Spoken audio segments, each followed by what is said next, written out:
எல்லாருக்கும் வணக்கங்க. ஈஸியாக செய்யக்கூடிய முட்டை பிரியாணி ரெசிபி தான் வந்து பார்க்க போகிறோம்.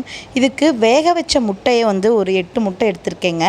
உங்களுக்கு தேவையான அளவு நீங்கள் எடுத்துக்கோங்க. அந்த முட்டையில் வந்து பார்த்திங்கன்னா 4 கீரல் இந்த மாதிரி போடும்போது அந்த பிரியாணியோடைய எசன்ஸ் எல்லாமே இந்த முட்டையில் இறங்கி ரொம்பவே டேஸ்ட்டாக இருக்கும்.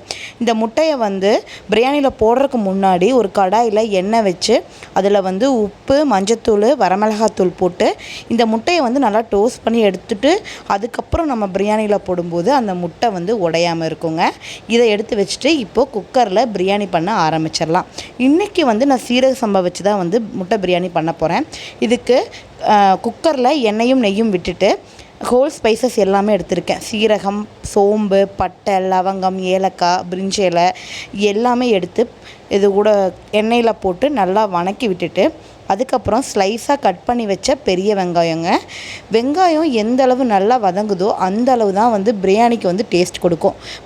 அது நல்லா வதங்குறதுக்காக கொஞ்சமாக கல் உப்பு போட்டுக்கிறேங்க. உப்பு போடும்போது வெங்காயம் சீக்கிரமாக நல்லா வதங்கி வரும். வெங்காயம் வதங்கினதுக்கப்புறம் அதில் வந்து பார்த்திங்கன்னா இஞ்சி பூண்டு பேஸ்ட் வந்து 1 ஸ்பூன் வந்து போட்டுக்கிறேன். அது கூடவே கரம் மசாலா தூள், காரத்துக்கு தகுந்த வரமிளகாத்தூள், அப்புறம் கொத்தமல்லி தூள் இது எல்லாம் போட்டு நல்லா வதக்கி விட்டுட்டு 3 பச்சை மிளகா ஃப்ளேவருக்காக முழுசாக போட்டுக்கிறேங்க.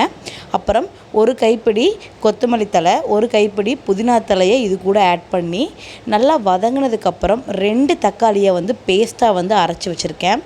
பேஸ்ட்டாக அரைச்ச தக்காளியை இது கூட ஆட் பண்ணிக்கலாம். ஆட் பண்ணி வதங்கினதுக்கப்புறம் இது கூட 1 கப்பு தயிர் சேர்த்து, கெட்டியான தயிர் சேர்த்து நல்லா வதக்கிட்டு எண்ணெய் பிரிஞ்சு வந்ததுக்கப்புறம் 20 நிமிஷம் ஊற வச்சு எடுத்த சீரக சம்பா அரிசியை இது கூட சேர்த்துக்கிறேங்க. சீரக சம்பா அரிசிக்கு 1க்கு 1.5 அப்படிங்கிற அளவுக்கு வந்து தண்ணி வச்சிங்க அப்படின்னா கரெக்டான அளவாக இருக்குங்க. இது அளவான தண்ணி ஊற்றிட்டு தேவையான அளவு உப்பு போட்டுட்டு இது மேலே வந்து 1 ஸ்பூன் நெய் விட்டுட்டு இப்போது இந்த வேக வச்ச முட்டையை மேலாப்பில் வச்சுட்டு இப்படியே வந்து குக்கர் மூடி போட்டு விசில் விட்டுறலாங்க. முட்டையை கலக்கி விட்டோம் அப்படின்னா அது அடியில் போய் முட்டை வந்து உடஞ்சிரும்.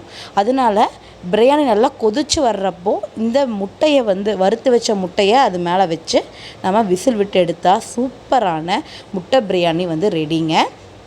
இதை வந்து பாஸ்மதி ரைஸ்லேயும் செய்யலாம். சீரக சம்பா ரைஸில் செய்யும்போது அதோடைய ஃப்ளேவர் அட்டகாசமாக இருக்கும். ட்ரை பண்ணி பாருங்கள். டக்குன்னு செய்யக்கூடிய முட்டை பிரியாணி ரெசிபிங்க.